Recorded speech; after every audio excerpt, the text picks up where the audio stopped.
Baada ya simulizi kuwa nyingi, hatimaye Iran wanathibitisha kifo cha kiongozi wao Ali Khamenei pamoja na msaidizi wake chief advisor wake Ali Shamkhani pamoja na mmoja wa makamanda wa IRGC katika shambulizi la mapema kabisa lililofanywa na Israeli na Marekani kwenye ofisi yake huko Teherani. Mashambulizi ya Marekani na Israel yaliyoanza mapema jana yalielekezwa kwenye nyumba yake binafsi pamoja na ofisi yake pamoja na nyumba ya aliyekuwa rais wa Irani Mahmoud Ahmadinejad, ambaye taarifa hazijathibitisha kama ameuawa au vipi. Awali Irani ilikataa kuwa kiongozi wao alikuwa ameuawa na kuendelea kukanusha taarifa hiyo huku wakiendeleza mashambulizi makubwa. Waziri mkuu wa Israeli ndio alikuwa kiongozi wa kwanza kuonyesha ishara kuwa huenda kulikuwa kuna lolote katika mashambulizi ya awali yaliyofanywa na Marekani mapema kabisa na Israeli, na kutoa ujumbe au kuzungumza na vyombo vya habari akionyesha kuwa kuna ishara zinazoonyesha kuwa mashambulizi yaliyoelekezwa Teherani yalikuwa yamemfikia kiongozi mkuu wa Irani, Supreme Leader Ali Khamenei. Baadaye kukafuatiwa na andiko refu kwenye mtandao wa Truth wa Donald Trump, huku akisifu kuwa walikuwa na uhakika wamefanya hivyo, na anasema kiongozi mpya ataingia hivi karibuni na wao watampigia simu kumshauri atawachagulia kiongozi ambaye anafata. Trump anakuwa ndio rais ambaye ni mwiba kabisa kwa Irani katika kipindi chote cha Irani, katika historia ya Irani. Miaka mitano iliyopita Trump aliruhusu mashambulizi yaliyomuua kiongozi ambaye alikuwa na ushawishi mkubwa zaidi ndani ya Iran na ambaye alitajwa huenda angekuwa ndio mrithi wa kiongozi Supreme Leader General Qasem Soleimani mwaka 2020 katika shambulizi la droni kule Iraq, ambapo Irani ilifanya mashambulizi mengi kwenye kambi za kijeshi za Marekani zilizopo Iraq. Lakini Irani imeendelea kufanya makosa yale yale ambayo imekuwa ikiyafanya kipindi cha nyuma. Mashambulizi ya Juni yalikuwa ni mashambulizi ambayo Irani ilisema kuwa yalikuwa yamewashtukiza katikati ya mazungumzo, na ndio yaliyosababisha kuwa hata baadhi ya makamanda wa ngazi za juu akiwemo mkuu wa majeshi Salami wakati huo kuuawa na mashambulizi ya awali ya Israeli, na mara hii Irani waliahidi kuwa hawawezi kufanya makosa mengine kama hayo. Lakini hali imekuwa tofauti kwa sababu mambo yamejirudia, ni yale yale. Kiongozi mkuu wa nchi katika kipindi ambacho hali ni ngumu zaidi, katika kipindi ambacho nchi imezingirwa na vikosi vyote vya kigeni, katika kipindi ambacho ufuatiliaji wa satellite, ufuatiliaji wa drone, kila kitu ambacho kinapiga picha, kiongozi mkuu wa nchi alikuwa anakwenda kwenye ofisi yake ya kawaida ambayo huitumia siku zote. Siwezi kusema lolote kwa sababu kifo kina wakati wake ambao umepangwa, ni lazima kitatokea, lakini kuna wakati ni lazima ufanyike uzembe ili uweze kutimia kile ambacho kimeandikwa.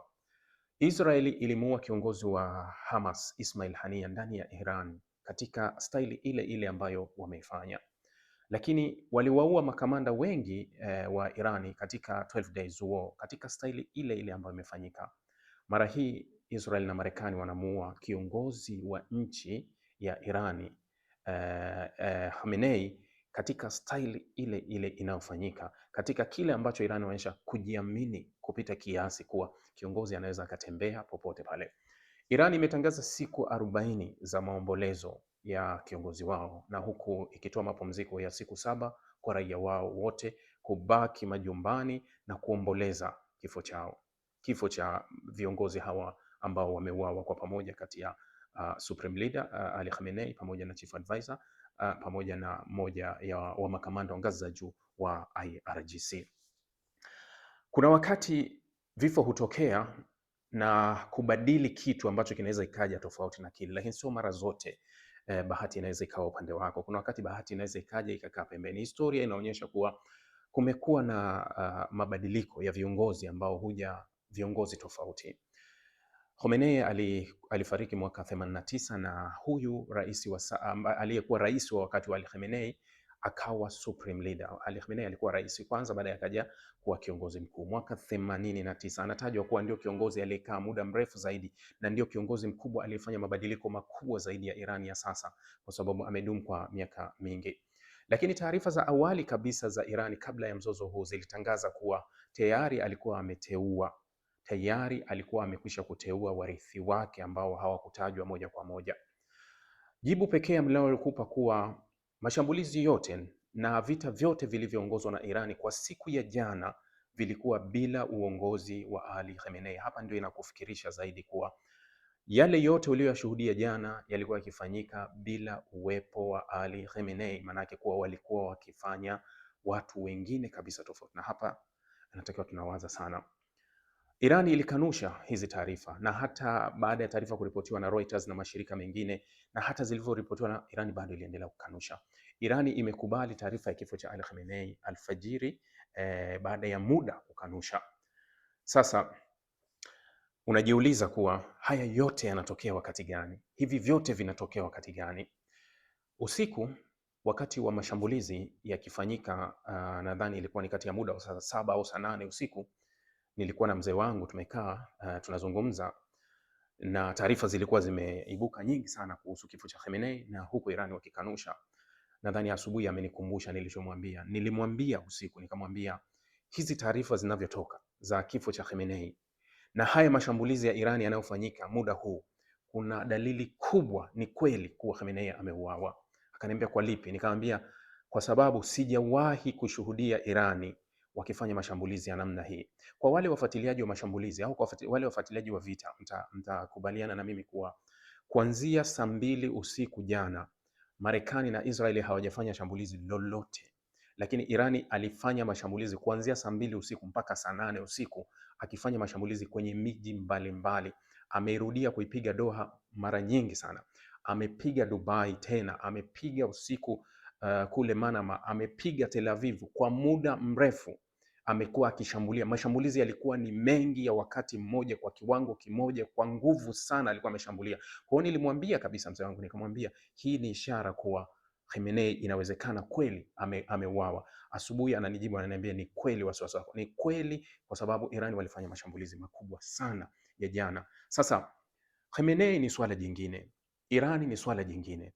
Rudi kwenye kile ambacho alikizungumza Marco Rubio ambaye ni waziri wa mambo ya nje wa Marekani wakati wa mazungumzo, ambaye pia ni mshauri mkuu wa usalama wa White House. Wakati wa mazungumzo yaliyokuwa yakiendelea kule Muscat na yale yalikuwa yakiendelea kule Geneva, alisema kuwa ni vigumu sana kufikia makubaliano na wa Irani, kwa sababu mfumo unaoongoza serikali ya Irani sio wa mtu mmoja, ni mfumo wa kidini uliosetiwa. Maana yake kuwa hauhitaji mtu mmoja kufanya maamuzi. Kwa hiyo unaweza ukapata jibu kwa nini Irani jana walikuwa wakiendelea na vita, hali ya kuwa ukiangalia taarifa na mashambulizi yaliyomuua Khamenei yamefanyika asubuhi, lakini bado Irani walionekana kuwa wamesimama na wanaendelea. Kwa unarudi kwenye kauli ya Rubio kuwa mfumo uliosetiwa kwa nchi hii ni mfumo ambao yoyote anaweza akakaa na akaendeleza. Awali nimesema kuwa kuna wakati kiongozi anaye replace nafasi nyingine huja hatari zaidi, lakini sio wakati wote bahati inaweza ikakupa hiyo, kwa sababu baada ya kifo cha General Qasim Soleimani tumeona kuwa hakuna aliyevaa viatu vya General Qasim Soleimani. Hata hivi sasa Ismail Khan ni uhakika kuwa hajavaa, vile viatu havijamtosha. Lakini baada ya kuondoka Abasi al-Masawi, kama mnakumbuka, aliyekuwa kiongozi wa Hizbullah kabla ya Hassan Nasrallah, jibu lililokuja baada ya Hassan Nasrallah, mabadiliko yalikuwa hatari zaidi na Hizbullah wakaenda mbele zaidi, wakawa hatari zaidi.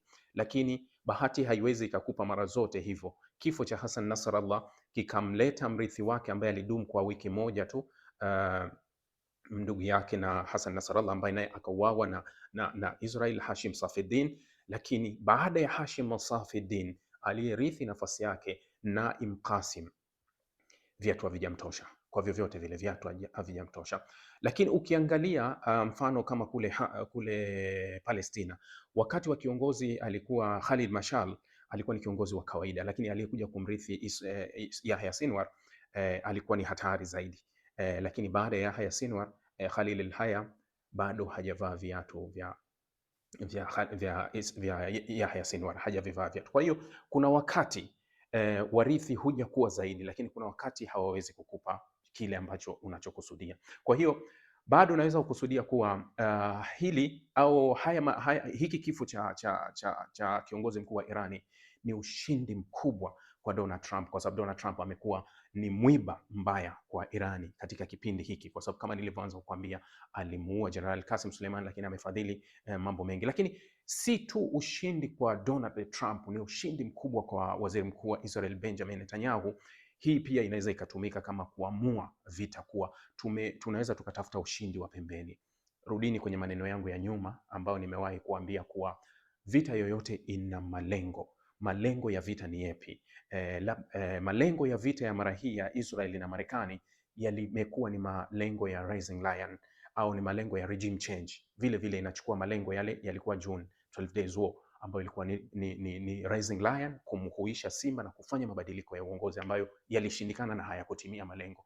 Mara hii malengo yamekuwa ni hayo hayo. Hata tangazo la Donald Trump ambalo limekuja baada ya kutangaza kifo cha Khamenei, amesema kuwa ni wakati wa Wairani kuchukua nchi yao, lakini naona kama Wairani hawasikii kabisa sauti ya Donald Trump, kwa sababu ndani ya Irani kumebaki kuwa yani kimya kwa vyovyote vile. Hakuna kile ambacho kinachokusudiwa na Magharibi kuwa maandamano ya watu kuingia sasa kujibu kile ambacho Marekani wamekuwa wakikitaka na Israeli.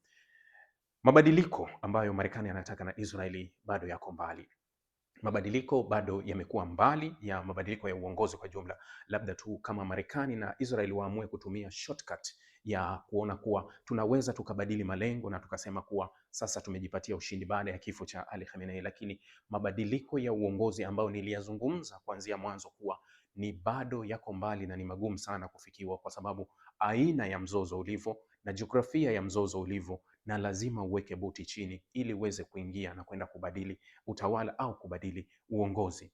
Sasa Irani bado haijatuambia mrithi wa Khamenei atakuwa nani, lakini nadhani ni muda mchache tu ujao watatuambia, maanake hii ni nchi inayoongozwa kwa kiasi kikubwa na sheria za dini, na muda si mrefu, maanake dini inashauri kuwa hamwezi kupitisha siku 3 nchi hamna kiongozi au kupitisha muda fulani bila kiongozi. Maanake tunatarajia kiongozi atatajwa haraka sana ambaye ataziba nafasi hiyo na ambaye tayari alishapendekezwa na Khamenei mwenyewe. Khamenei mwenye umri wa miaka 86 tayari alikuwa kwenye wakati ambao wa kutaka kuondoka kwenye hiyo nafasi, na alikuwa ameshaandaa warithi wake ambao walitajwa ni 3 na haijulikani, lakini katika moja ya jina ambalo liliwahi kutajwa ni Ali Larijani, ambaye mara hii amekuwa ni mshauri wa masuala ya kiusalama, na awali alikuwa ni mshauri wa masuala ya kisiasa wa kwake Khamenei. Ametajwa kuwa huenda ndio akachukua nafasi, lakini kuna majina mengine ikiwemo kijana wake Mujtaba, ambaye pia na yeye walikuwa wametajwa kuwa huenda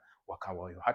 Hata baadhi ya viongozi kama aliyewahi kuwa rais Hassan Nasr, kiongozi aliyekuwa rais kati ya mwaka 2000 na ngapi, Hassan Rouhani, ambaye pia naye aliwahi kutajwa kuwa huenda angekuwa mrithi, lakini bado hatujui mrithi halisi atakuwa nani. Irani ndio itatupa majibu kuwa mrithi ni nani, lakini yote kwa yote kuwa Irani bado wamesimama kwenye hiyo vita. Siku moja ambayo wamefanya mashambulizi mabaya zaidi na makubwa zaidi, wameonekana kuwa wako nje ya Khamenei, lakini bado wamefanya mashambulizi makubwa sana, kwa sababu mashambulizi ya usiku yalikuwa yanalenga kila sehemu yenye maslahi ya Marekani, kwa sababu niliona mashambulizi yaliyoelekezwa Bahrain mfano yalilenga hadi hoteli ambazo zinatajwa kuwa huwa zinakaliwa na Wamarekani, maanake kuwa walikuwa wanalenga kila maslahi ya Marekani yalipo. Hali kadhalika kama mashambulizi yaliyoelekezwa Dubai, mashambulizi yaliyoelekezwa Doha, mpaka serikali ya Qatar ikalalamika ikasema kuwa hii si tu kulipiza kisasi kwenye kambi za Marekani, lakini hii inaathiri ile kitu kinaitwa ujirani mwema, kwa sababu mashambulizi yamekuwa yakielekezwa mfululizo, na unavyofahamu kuwa Qatar ni kieneo kidogo sana na Doha ni sehemu moja. Kwa hiyo yale mashambulizi yalikuwa yamevuruga kabisa ile nchi.